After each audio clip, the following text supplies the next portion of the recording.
याद है एपिसोड शुरू होता है कैसे? मुंबई की वो हलचल भरी सड़क, शाम का वक्त, सूरज ढल रहा है और ऋषि अपनी कार में झनक को कॉलेज के पास ड्रॉप करता है। अब आप सोचो, मुंबई की भीड़, हॉर्न का शोर, लेकिन उस कार के अंदर की शांति, वो एक अजीब सा तनाव। मैंने फिल्म सिटी में ऐसे कितने सीन देखे हैं जहां बाहरी शोर के बीच अंदर एक तूफान पल रहा होता है। ऋषि हमारा वो हैंडसम हीरो जिसकी आंखों में हमेशा झनक के लिए एक अनकही फिक्र दिखती है। वो अपनी आदत से मजबूर झनक से कहता है, अपना हॉस्टल रूम चेक कर लो और मुझे कॉल कर देना।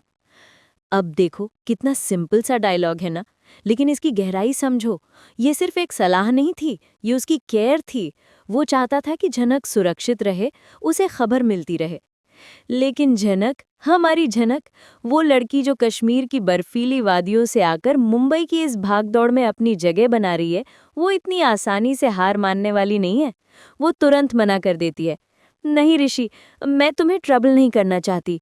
ओहो, ये तो वही डायलॉग है जो हर हीरोइन बोलती है जब वो हीरो की मदद नहीं लेना चाहती, है ना?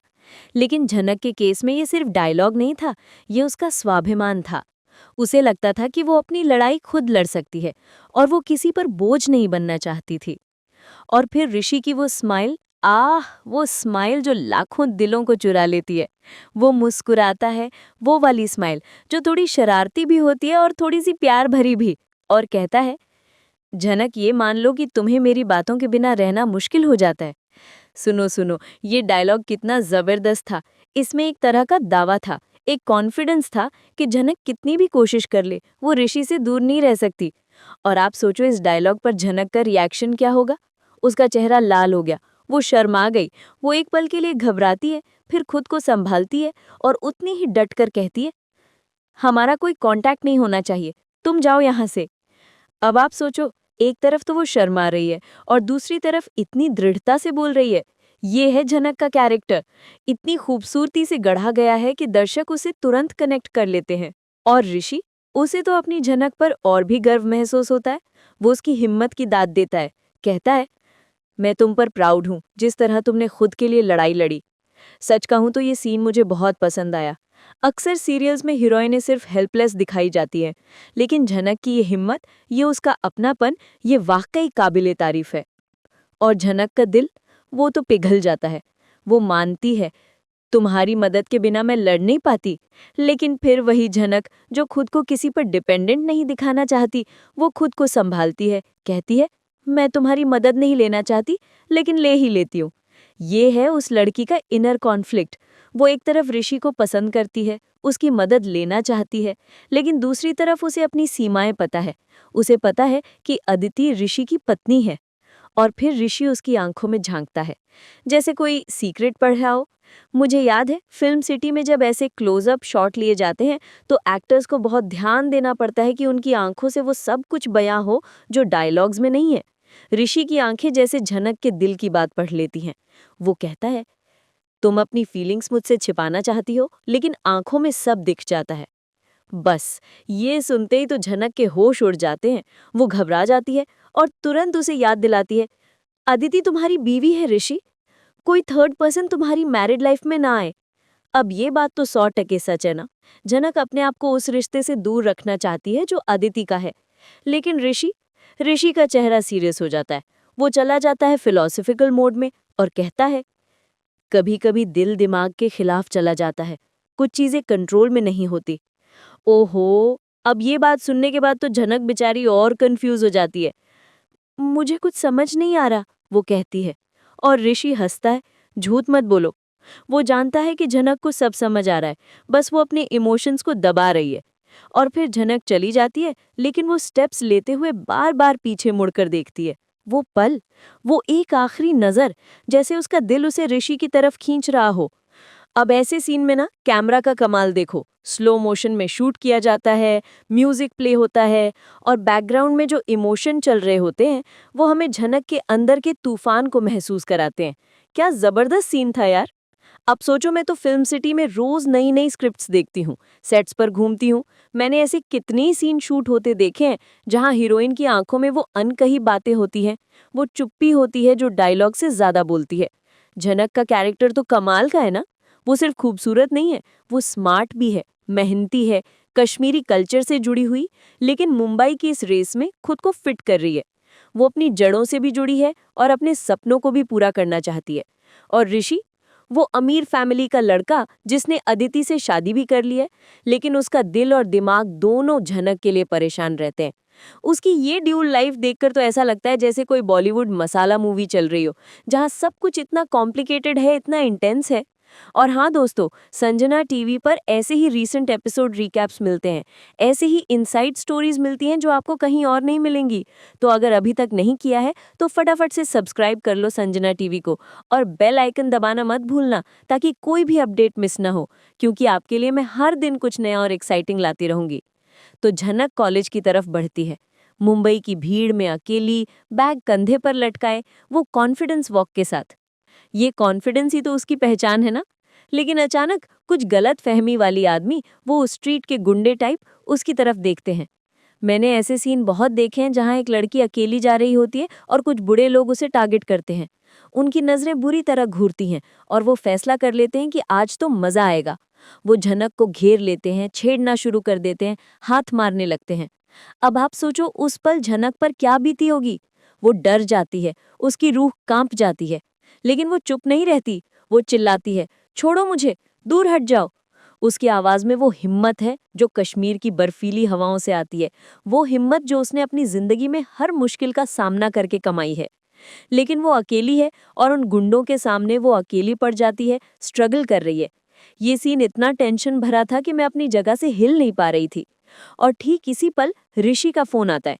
किस्मत का खेल देखो, एक गुंडा गलती से फोन उठा लेता है और ऋषि को झनक की चीख सुनाई देती है। बस ये सुनते ही तो ऋषि का खून खौल जाता है। मुझे याद है फिल्म सिटी में जब ऐसे एक्शन सीन शूट होते हैं तो एक्टर की बॉडी लैंग्वेज, उसके एक्सप्रेशंस बहुत मैटर करते हैं। ऋषि के चेहरे पर वो गुस्सा, वो बेबसी कि वो वहां क्यों नहीं है, साफ दिख रही थी। वो सोचता है, काश मैं उसे अकेला न छोड़ता। और फिर क्या था, कार टर्न करता है, स्पीड बढ़ाता है, और वो सीन आता है जो एपिसोड का हाईलाइट है। ऋषि दौड़ता हुआ आता है, उन गुंडों पर टूट पड़ता है, पंच, किक्स, वो सब कुछ जैसे कोई एक्शन हीरो। अरे बाबा, मैंने ऐसे कितनी एक्शन सीक्वेंस शूट होते देखे, लेकिन ऋषि का ये फाइट सीन वो इतना रियल लग रहा था। उसकी आंखों में वो गुस्सा, वो झनक को बचाने की ललक। गुंडे भाग जाते डर के मारे भागेंगे ही ना। ऋषि जैसा हीरो जब एक्शन में आता है तो कौन टिक सकता है। झनक स्तब्ध खड़ी है, उसे विश्वास ही नहीं हो रहा कि ये सब हुआ है। उसकी आंखों में आंसू हैं, वो ऋषि को देख रही है, लेकिन ऋषि के हाथों से खून बह रहा है, चोटें लगी है। झनक घबरा जाती है, ऋषि तुम्हें चोट लग गई, घर चलो। ऋषि दर्द सहते हुए भी मुस्कुराता है, वो वाला स्माइल जिसमें तसल्ली होती है, मैं ठीक हूँ। लेकिन झनक का गुस्सा, वो कहती है पहले हॉस्पिटल जाओ, ये सब मेरी वजह से हुआ है। वो खुद को ब्लेम करती है, रोने लगती है। ऋषि उसे सांत्वना देता है, चिंता मत करो, मैं हूं ना। और वो उसे वहां से ले जाता है, उसका हाथ पकड़कर, जैसे कोई प्रोटेक्टर, कोई फरिश्ता। ये मोमेंट तो दिल छू गया ना। मुझे तो लगा कि मेरी आंखें नम हो जाएंगी। फिल्म सिटी में मैंने ऐसे रेस्क्यू सीन शूट होते देखे हैं, लेकिन यहाँ इमोशंस इतने रियल हैं कि लगता है जैसे असली जिंदगी चल रही हो। ऋषि और झनक के बीच की वो केमिस्ट्री, वो प्रोटेक्शन का भाव, वो केयर, सब कुछ इतना शानदार था। ये सीन तो आपकी यादों में हमेशा रहेगा, मैं दावे से कह सकती हूँ। अब स्टोरी शिफ्ट होती है सिमुलबोनी में, जहाँ पराशर चाचा चिंतित बैठे हैं। पराशर झनक के चाचा, जो उसे अपनी बेटी की तरह प्यार करते हैं, वो लगातार फोन चेक करते रहते हैं। साक्षी आंटी कहती हैं बस इंतजार करो, झनक एडमिशन और हॉस्टल में बिजी होगी। धामू चाचा सजेस्ट करते हैं कॉल कर लो ना, लेकिन पराशर कहते हैं वो खुद कॉल करेगी। अब ये देखो, एक पिता का इंतजार उसकी बेटी के लिए, ये इमोशन इतना प्योर होता है ना। और तभी फोन बजता है, झनक का कॉल। पराशर उत्साहित हो जाते हैं, हॉस्टल मिल गया। झनक खुश होकर बताती है हाँ चाचा मिल गया।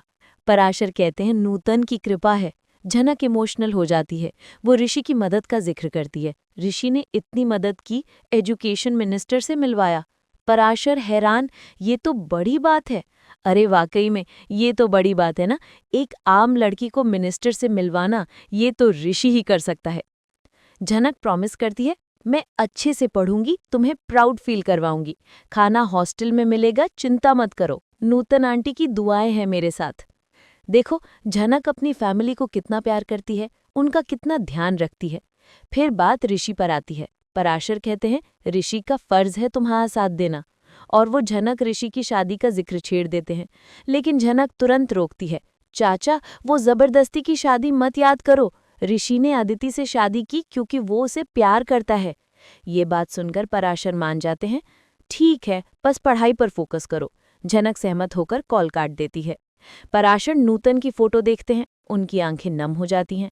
ये फैमिली बॉन्ड तो कमाल का है, कश्मीरी कल्चर की वो गरम जोशी जो दूर रहने पर भी महसूस होती है। मैंने फिल्म सिटी में ऐसे कितने ही फैमिली ड्रामा शूट होते देखे, लेकिन झनक की कहानी में जो इमोशनल डेप्थ है वो वाकई दिल को छू जाती है। संजना टीवी पर हम ऐसे इमोशनल पार्ट्स को हाईलाइट करते हैं क्योंकि यही तो सीरियल्स की जान होते हैं ना। लाइक करो अगर आपको ये फैमिली बॉन्ड पसंद आया। इसके बाद ऋषि घर पहुंचता है, त्रिवेदी फैमिली के आलीशान बंगले में।